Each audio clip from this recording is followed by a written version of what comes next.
เอาอันเบิ่งอันนี้ให้ลูกแม่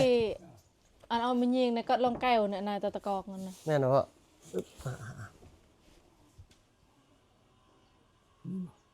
แม่นจ้ะในหน้านำนี่มีลำแก้วเลยเนาะแม่นลองแก้วบ่พ่ออันนั้นไม่เบิ้ลเลยพาเอาบ่พ่อเรามีบ่โดยทั้งโดยบูชาเอาเด้อเด้อเกลียอินรอกเกลียอ้าวอันนี้ทางลูกบูชาเด้อเนาะจักปีแหละพ่อเฒ่าเนี่ยโดยบ่ฮู้คือกันเนาะพี่น้องเนาะเปิดคลิปเปิดภาพมาบาดนี้อยู่บ้าน2ของหนองหัวอีกคือเก่าพี่น้อยเนาะเนื่องจากเมื่อวานนี้เนาะ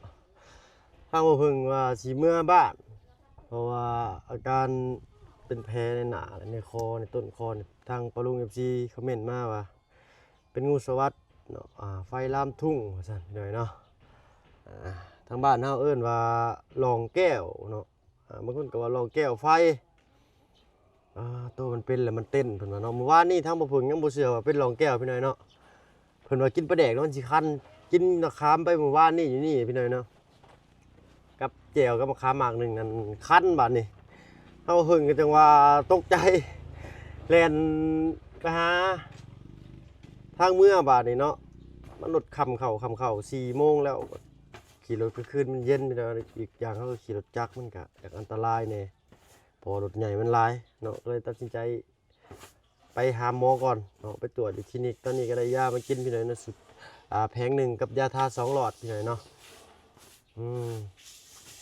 น้องจันยิ้มหวานแต่เศร้าพี่หน่อยเนาะเราบ่เคยเศร้าได้พี่หน่อยเนาะน้องจันเพิ่นนี่เนาะจะว่าเศร้าอยู่ไผก็สิฮู้เนาะแม่นบ่เลยสบายดีน้องล่ะเนาะเอ้าได้กระซ้ำยังลงมาแต่เช้าแท้นะ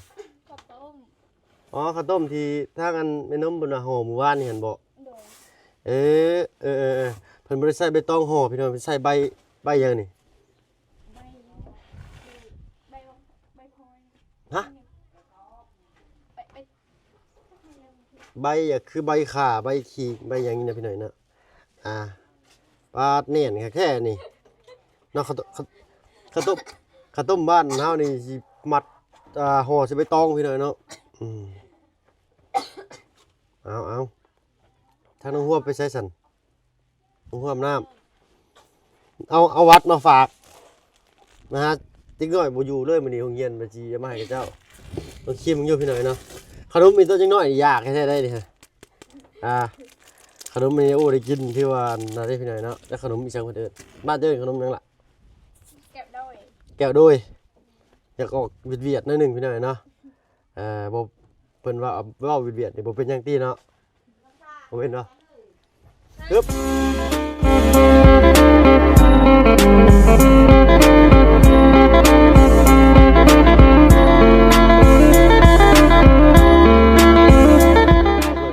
กราบทักทายพี่เลยเนาะกราบทักทายสบายดี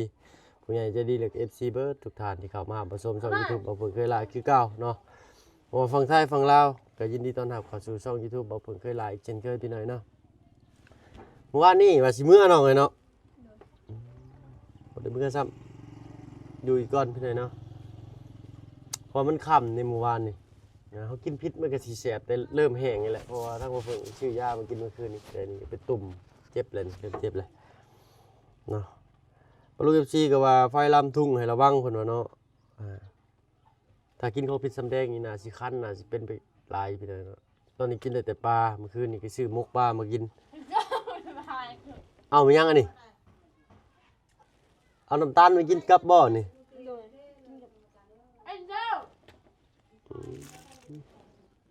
ใช้ลองมึงอยู่พี่เนาะเอาโอ้เพิ่นห่อสิพี่เลยเนาะอยู่ไทยเพิ่นสิห่อขนมมันจังก็ห่อปลาจ้างบ่ห่อปลาจ้างแบบนี้แต่ว่าสีอันใหญ่โอ้เพิ่นก็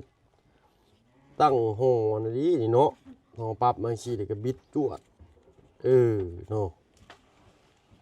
ห่อปลาจ้างก็ห่อใหญ่กว่านี้พี่น้อยเนาะน่าสิห่อง่ายแต่อันนี้แบบห่อน้อยๆนึงนะ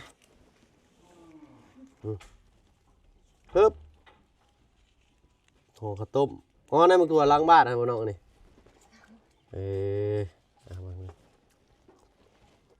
อืม แซ่บบ่ยำน้ำตาลแซ่บ อืมกินจริงๆมันโอเคกว่ากินจริงๆเฮามักจังซี่เนาะเนาะ เฮ็ดคอมตัดให้แซ่บ แต่เอาข้าวโห้ยใช่ป่ะอืม แล้วเอากระ บ้านให้มาเอิ้นข้าวต้มตัด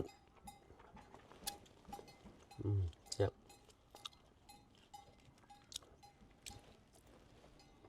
อืมน้องหัวเพิ่นอาบน้ำป่ะอืมพดเลยบ่ล่ะผักอะ ตัดแล้ว นี่ค่ะ อะไรเฮ็ด โอ้จูดเบ่เลยเนาะ เลย จูดมื้อเช้านี่ป่ะ จุ่มไว้ อืมอืม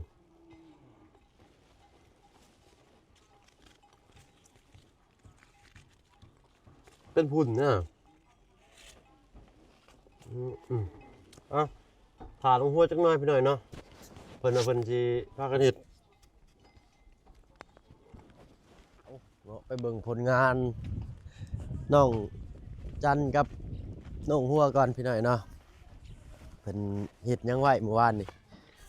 มันบ่ปลิวไปบ่ล่ะ บ่ อืมเอาว่านี่ไปอันตัดไม้ซอยน้องซ้อน เราตกใจมันดินเนาะโอ้มันโบตึมต่ำบ่นี่บ่เนาะ เลย มันโบตึมต่ำขึ้นบ่นี่ บ่ ปาลุง FC เพิ่นคอมเมนต์มาว่าเจ้ายิ้มงามใส่ยิ้มมึงอยู่อะ ยิ้มเห็นแขวมันจะงามหั่นแหละโอเคเนาะแต่ว่ายิ้มบ่เห็นแขวน่ะมันบ่งามเนาะเป็นเอกลักษณ์ของไผของเพิ่นพี่น้อยเนาะอันนี้ก็เป็นฝุ่นได้นี่ แม่ ปลูกอ้อมนี่ได้หน่อยเนาะเอาบอที่จะเผานี่อุ้ยอย่าไปลงทางนั้นก่อนนะควันถึกแล้วเนาะแล้วขั้วนี่สิพ่ออยู่บ่เด้นี่เนาะพ่อกันมันพ่อแล้วเนาะมีสำนี่ โดย เอาหน่อยเนาะเอาเร็วยังอันนี้ กล้องก็ได้หมุน360องศาพี่หน่อยเนาะเอามื้อนี้ก็ค่อนข้างบ่หนาวพี่หน่อยเนาะลมแต่บ่เย็นเนาะบางคนก็บอกว่าพึ่งพี่หน่อยเนาะอันเป็นงูสวัสดหรือว่าเป็นรองแก้วนี่นะเพิ่นว่าให้เอาต้นตีนเป็ดทาเนาะทางแม่น้องนิวเพิ่นว่าพี่หน่อยเนาะอะไรก็ทั้งแม่นมเพิ่นเว้าว่ามีหวานบ่ล่ะ มันยัง ฮะ มันยังว่า หวานอันที่เพิ่นเว้าได้ว่าลุงจะบอกสิไปเอาอะ แม่น มันเป็นจังไดปานเพิ่นไปเอาได้ใช่น่ะ กับโอ้โหคือกัน เราต้องทานทั้งน้องหัวเพิ่นน่ะสิฮู้แม่นมเพิ่นล้างหน้าอยู่หั่น แล้วก็ปะลุง FC เพิ่นว่าอยากFC เพิ่นคอมเมนต์หรือว่าแชทมาบอกพี่หน่อยอยากให้เฮ็ดคอกยันงัวเหยียบเด้ โดย เอาไม้ก็มีหลายอยู่เด้เนาะเฮาขุดช่อง4ข้างแล้วก็ตะปูตอกโอ้ควันใช้ไปเบิ่งไม้ดูน้องไปเพื่อสิให้ผู้บ่าวมาเฮ็ดซอยให้ผู้บ่าวซ้อนเม็ดซอยเด้นะเอาเนาะมีแต่ซอยคนอื่นเนาะเฮาก็ได้เจ้าของเป็นก็อย่ามัน ถ้าทั้งน้องหัวเพิ่นจักหน่อยพี่น้อยน้องหัวเพิ่นน่าสิฮู้อยู่เนาะพอลุงบ่เลือดไดลุงบ่ล่ะนู่นพ่อเฒ่าพ่อเฒ่าเนาะเอ้ยๆนี่พี่น้อยหน่อไม้น่าสิพอได้อยู่เนาะ โดย มันไม้สิแปดกันเรืออยู่ได้พี่น้อยเนาะเอ้าห้องน้ำเพิ่นบ่มีหลังคานั่น เพราะว่า ห้องน้ำที่เขาอันนั้น อ๋อเพิ่นมาอันให้เนาะ โดย โครงการเพิ่นมาลงท่อให้พี่น้อยเนาะนี่น่าสิใช้ได้อยู่พี่น้อยเนาะไม้มันก็หลายนี่โอ้ไม้ปลวกกินน้ำก็มีต้องหาลักมาตอกเอาพี่น้อยเนาะตัดครึ่งเอาลักนี่ก็ได้เนาะเป็ดไก่เกิดเรียบร้อย โดย เป็นได้ซักเสื้อผ้าสะดวกสบายบ่บัดนี้ โดย แต่เก่าได้ซะ แต่เก่าเลยเนาะลงห่วยบ่เย็นจะจ้อยเลยเนาะลงห่วยเนาะยามนี่ซ้ำ โดย ลมพัดซ้ำพี่น้องเอ้ยเนาะอึ๊บมาเลาะเบิ่งอีกก่อนเนาะพี่ไม้อยู่นี่ก็หลายอยู่เนาะน่าสิได้อยู่พี่น้อยเนาะค่าโต๊ะค่าตังได้ไหมนะไม้สี่เหลี่ยมแต่ว่าบ่มีผู้ชายเฮ็ดให้เพิ่นพี่น้อยเนาะ โอ้สังกะสีก็เหลืออยู่สังกะสีเก่าโธ่เว้ยขาดังกอกรถเข็นได้ซะล่ะใช้ได้ปกติเออเอาถ้าน้องหัวหมอยาก่อนเนาะหมอยาเพิ่นยังอาบน้ำเพิ่นยังแต่งเครื่องอยู่เนาะสายยาใหม่น้องหัวหมอยาเด้อบัดนี้เด้อ โดย ทางน้องมื้อนี้แซงพี่น้อยเนาะสบายดีล่ะโอ้เป็นอะไรเนาะอาบน้ำแต่เช้าหนาวอยู่บ่ติดอะตึมก่อน บ่ได้ นี่ใช่คือได้ยินทางอันแม่นมว่าจะเป็นหมอยาบ่เคยเห็นบ่อ้าวเนาะนั่นเพิ่นว่ามีหักไม้บ่ล่ะ แม่น ไปเอาไปใช้บัดนี้ พ่อเฒ่าของพ่อเฒ่า พ่อเฒ่าของพ่อเฒ่า แม่นบ่ของพ่อเฒ่า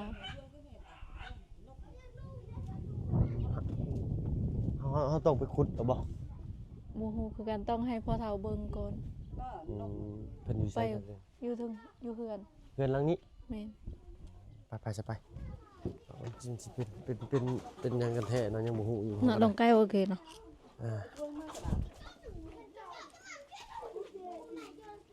เคยมีคนเป็นบ่แบบนี้เลยเลยอันนี้น่ะสิแม่นรองแก้วบ่เนาะแม่เนาะเอาเดี๋ยวให้ทางประตูเพิ่นเบิ่งก่อนพี่หน่อยเนาะแปลนเรียบร้อยเนาะน้องหัวเนาะ โดยอายกินข้าวละ ยังแหละยังจะกินยังบ่ได้นี่สิกินเดินอื่นก็กินปลาแดกก็บ่ได้กินไก่ก็บ่ได้กินหมูก็บ่ได้กินเป็ดก็บ่ได้ มื้อวานกินไปแล้ว เมื่อวานนี้บ่ฮู้ได้อ้ายบ่ฮู้ว่ามันเป็นแท้บ่ ช่วยจิโน่จิโน่ อันนี้บ่เพิ่นผู้เฒ่าอะ โดย ใช่ละเฮ็บขึ้นไปแล้วบ่นี่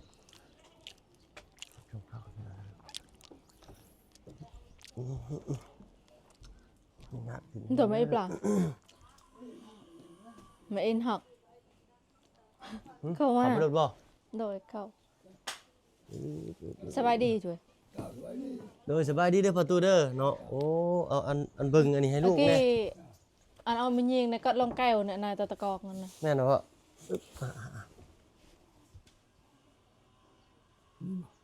แม่นจ้ะในหน้านำนี่ มีน้ำแกล้วเลย เนาะแม่นรองแก้วบ่พ่อ อันนั้นไม่เบิ้ลเลย นี่ได้ปัน ยางดีเลยถ้า ทาเอาบ่พ่อ เรามี มีบ่ โดย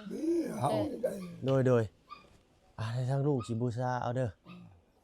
โดยเอามีวิธีใช้บ่พ่อ เฮาเอาก่อน พ่อเฒ่าต้องไปเอาก่อน เอาก่อน โดยใกล้บ่พ่อ บ่ตอนนี้แล้ว ประชวนเมื่อกี้ ไม่ใช่กันเอาหัว อยู่สวนอยู่หนองสะ โดยทางลูกสิบูชาเอาเด้อเสยเด้อ เกลียเห็นเราเกลีย อ้าวปึ๊บอันนี้ทางลูกบูชาเด้อเนาะโดยเพิ่นยังสิไปขุดเอาอยู่ เอาไปเอาก่อนนะ โดยเดี๋ยวทางลูกสิลงไปถ่าอยู่เพิ่นน้องหัวก็ได้เด้อพ่อเด้อ พ่อเฒ่าเขาว่าสบายได้เจ็บคอ เพิ่นก็เจ็บคอซ้ำมันมีวิธีใช้อยู่เนาะ โดยทาเอา ทาเลย โดยพ่อโดยขอบคุณพ่อหลายๆ กัน เจ้าโดย กันเราก็ตัดจังแม่ต้อง พลามแม่ลูกเอ้ย ถ้าเพิ่นมาให้กินหยังเนี่ยครับ เมื่อกินลุงหมูไก่จะกินบ่ได้เลย หมูไก่เจ้า ปลาแดก โดยเมื่อวานนี้ลูกกินปลาแดกกับคัน โอ้ย เนาะเพราะว่าลูกบ่ฮู้ว่าเป็นน้องแก้วได้ทอนทวิต ลุงแก้วมียาเนี่ย ก็บิอันนี้รวยเจ็บบ่ได้ ปลาแดก เจ็บเราเนาะ ไข่นี่กินได้บ่ไข่ เสียจ้าเสียหายบาทนี่ ปลาเฮาเลี้ยงเฮากินบ่ได้ปลาตัวเฮาเลี้ยง ปลาเลี้ยงก็กินบ่ได้ ปลาธรรมชาติได้กิน โดย มีฮอดดอกสามมือแล้วอี หยะเลยเท่จ้ามัน ชมบ่ได้เลย ชมเขา สมก็กินบ่ได้เนาะ เออ โดยเอ้า นี่ก็ถืออันมัน แม่นเนาะนี่ก็แม่นนี่แม่นบ่ตัวนี้ แม่คือกันนี่แหละ อืม จะเอากันแล้วว่า โดยป้าเฉลยทั้งลูกที่ลงไปถ่ายอยู่อันนั้นเด้อพอเด้อ ทาง โดยอ่ะทางประตูเพิ่นก็บ่ค่อยสบายพี่น้อยเนาะไปพี่น้อยเนาะก็รักษายาก็ได้พี่น้อยเนาะรักษา พอเฒ่าก็บ่สบายโดนซะเจ็บคอ เพิ่นนี่สิเพิ่นก็สิย่างไปใกล้บ่จักอะเนาะ บ่ใกล้อยู่โรงเรียนนั้นใกล้โรงเรียน เดินเฮียนออกไปนี้เนาะ เด้อ ฮึบเพิ่นจักปีแหละล่ะเพิ่นจักปีแหละ พอเฒ่าเนี่ย โดย บ่ฮู้คือกัน เนาะลองแก้วพี่น้องเนาะที่ผ่านมาบ่เพิ่งก็บ่เคยเห็นคนรักษาในแพทย์ในหมอเลยพี่น้องมีแต่รักษาเป็นแบบพื้นเมืองหรือว่า แม่น สามัญประจำ ก็ สามัญประจำ ห บ้าน ลาย แบบ คนอยู่เป็นพอเฒ่าเคยเอายาให้ อืม เราก็เคยเป็นหมอ เพิ่นก็เศร้าบ่ เสา บ่ได้เป่าเนาะ บ่ มีแต่ทายาทาหักไม้เอา ถ้า พี่น้อง ว่า เนาะ พ่อน้องอยู่เฮือนพ่อน้องก็ฮู้คือกัน โอ้พ่อเจ้าก็ฮู้เนาะ พ่อน้องหันหากไม้หรือว่าเป็นพยาธิเป็นพยาธิแบบใดเราก็ฮู้หมดเราพวก เพิ่นเป็นหมอหักไม้เนาะ เดี๋ยวเราเคยเป้าพอ พ่อเจ้ากระเป๋าเมื่อก่อนพี่น้อยเนาะทางบ้าน หาก เฮา ไม้ ส่วน เรา มาก ก็ฮู้ สิเอาหาหักไม้ตามป่ามาเลยก็มารวมกันแล้วก็มาต้มเนาะกินก็เศร้า พ่อน้องก็คือแต่เขาก็เบิ่งตามพยาธิที่เฮาเป็นนั่น เนาะเอา ว่ามันเป็นแบบใดบางทีก็ได้เป้า เอาบ่เพิ่นก็มีบ่หลายให้ได้ทุกบ่เพิ่นแชนเดียวนึงพี่น้อยเนาะโอ้โห ทะเลลูกหกลูกกกหันเอื้อยผู้นี้บ้านนี้ อืม เป็ดหัน เป็นในแอวนะแม่ โดย เศร้าจักมื้อเศร้า เศร้าเนี่ยถ่าหัน เฮาถ้าตอนนั้นเฮาต้องคลำขะลำปลาเลี้ยงก็กินบ่ได้บาดกินหยังซั่น กินปลาธรรมชาติ ปลาธรรมชาติหาซื้อใช่เด้บาดนี้เนาะมีแต่กินแต่ปิ้งมีแต่ปลาทูปลาทูกินได้อยู่เนาะ ทูก็ได้รู้ เพราะว่ามันเพิ่นไปหามาอยู่ทะเลพุทธเนาะเอ้าไปน้องเข้าห่มเข้าห้องก่อน เอาแน่ โน้ยแม่ แล้วคิดเนี่ย ตัวเนาะเมื่อวานนี่โดนมันเจ็บอยู่พี่น้อยเนาะผู้ไปเลยผู้ย่างครับผมเนาะ ตัวนังแค่แล้วมันนังแค่คือ โอเค นังแก้วเลย เป็นรองแก้วอันนี้พี่น้อยเนาะเอาถ้าทางประตูเพิ่นออกมาพี่น้อยเนาะเบิ่งว่าสิเป็นหากไม้แบบใดสิเป็นหยังเนาะ บ่เพิ่งต้องบ่ให้เขาเบิ่ง แม่นบ่ต้องเชื่องไว้สิบ่ แล้วก็บ่ต้องถามเขาว่าโอเค ยังทำยังเป็นใหญ่ไปเนาะ อืม เชยอยู่แม่นแล้วพี่น้อยเนาะหลายคนอยู่บอกสิพี่น้อยเนาะบ่ต้องให้คนเบิ่งเพิ่นว่าเนาะบ่ต้องเว้าว่านั่นมีแต่เว้าว่ามันสิเช้าแล้วเพิ่นว่านะ นี่ โดยแม่โอ้ลูกบ่ฮู้เด้เนาะมีแต่เอาให้ผู้นั้นเบิ่งผู้นี้เบิ่งให้มันเป็นหยังวะโดยเอาพี่น้อยเนาะค่อยๆท่าทางประตูเพิ่นมาจังน้อยเนาะสิแม่นหากไม้แบบใดเนาะรุ่นเบิ่งนำกันพี่น้อยเนาะค่อยๆท่าทางประตูเพิ่นพี่น้อยเนาะอีกจักหน่อยไกลบ่ล่ะเพิ่นไปเอา บ่ได้ใกล้ปานใด เพื่อเพิ่นไปขุดเพื่อเพิ่นไปหาอีกเนาะ โอ้ย เอาพี่น้อยเนาะก็เป็นความเชื่อของชาวบ้านเพิ่นเฮาบ่ลองเฮาก็บ่ฮู้ได้เนาะแต่ส่วนมากเป็นรองแก้วทั้งบ้านเพิ่นสิใช้แต่หมอตำแยเนาะหรือว่าหมอตำแยเนี่ยมันคือกันบ่พี่น้องกับหมอชาวบ้านนะเนาะปาลุง FC คอมเมนต์มาบอกอยู่ว่าให้รักษาหมอชาวบ้านหมอตำแยนี่สิเกี่ยวกับเฮ็ดคนท้องบ่พี่น้องถ้าบ่เพิ่งแยกบ่ออกตอนนี้เนาะขอโทษขออภัยหลายๆเอาก็คอมเมนต์เข้ามาพี่น้อยเนาะแล้วก็ต้องลองเบิ่งอะนะพี่น้อยเนาะเพราะว่าส่วนมากเฮาเห็นทางบ้านเฮาเป็นก็สิเอาเว้าขอโทษขออภัยพี่น้องหำตาลน่ะนะหำตาลตัวผู้มาฝนแล้วก็ท่าเนาะทางลูกป้าเป็นโดยน้องโดยผู้เละเป็นย่างครับผมพี่น้อยเนาะทางนั้นเป็นภาษาตะวันเนาะอันนั้นเนาะเป็นบ่ น้ำลายยิ่งโทรศัพท์เด้ บ่ลองจันทางนั้นเป็นภาษาเลยเนาะ เงยห่ากับ เอาพี่น้อยเนาะอยู่ใช้ก็สร้างเนาะขอแค่ใส่เลยเศร้าก็พอตอนนี้รู้สึกว่ามันแห้งแล้วในหนานี่แต่ว่าในคอนี่รู้สึกว่ามันแบบปวดแล้วก็คันแล้วก็แสบนิดนึงเนาะปวดนั้นบ่ค่อยปวดปานใดแบบรู้สึกแบบเครื่องๆอะนะทางบ้านเจ้ามีเคยเห็นคนเป็นไรบ่ตาหยาดเนาะเจ้านี้ เพิ่นผู้ที่เอาผัวหั่นบ่เฮ็ดแต่เพิ่นก็เอานี่มาทาได้ก็เช้าบ่บ่ต้องเป่าเลยแมันบ่ เป้า อันนี้ประตูเพิ่นบ่เป่าก็ได้เพิ่นว่าทาเอาก็ได้ บางคนก็กับเป้าบางคนก็บ่ได้เป้า ยันเฮาบ่มีเวลาว่างเป่าเฮาก็ทาเอาก็พอเนาะเพิ่นเฮ็ดเอาได้ล่ะเพิ่นทานี่เพิ่นตำบ่หรือเพิ่นฝนยังเคยได้เห็น เนาะเอาเนาะต่อไปนี่สิบ่ค่อยมีเด้อพี่น้อยเนาะอันว่าอันพวกเป็นโรคเป็นนี่เพราะว่าตอนยังน้อยเนาะเฮาเกิดตะกี้พ่อแม่เฮาบ่ได้ไปฉีดวัคซีนเนาะบ่ได้ฉีดวัคซีนบ่ได้ฉีดยาหยังบ่คือเด็กน้อยซุมื้อนี้พี่น้อยเนาะออกมาแต่ท้องพ่อท้องแม่ก็เป็นฉีดยาให้โลดเนาะมันก็มีภูมิต้านทานหลายกว่าคนสมัยก่อนว่าซั่นซะเนาะมันเป็นเชื้อไวรัสปาลุงกับชีบอกว่าเนาะจักสิเอิ้นว่าแนวใดเนาะเฮาเพิ่นก็บ่เข้าใจกันสำหรับคลิปนี้ก็สิขอตัวลำลาก่อนนะน้องจันเนาะไปเฮาสบายดีเจ้าเนาะบ่พอกันคลิปหน้าพี่น้อยเนาะสำหรับคลิปนี้อยู่ดีมีแรงก็สิผู้ทุกคนที่เข้ามาชมช่อง YouTube บ่เพิ่นหลายคือเก่าพี่น้อยเนาะไปแล้วพี่น้อยเนาะสบายดีเจ้า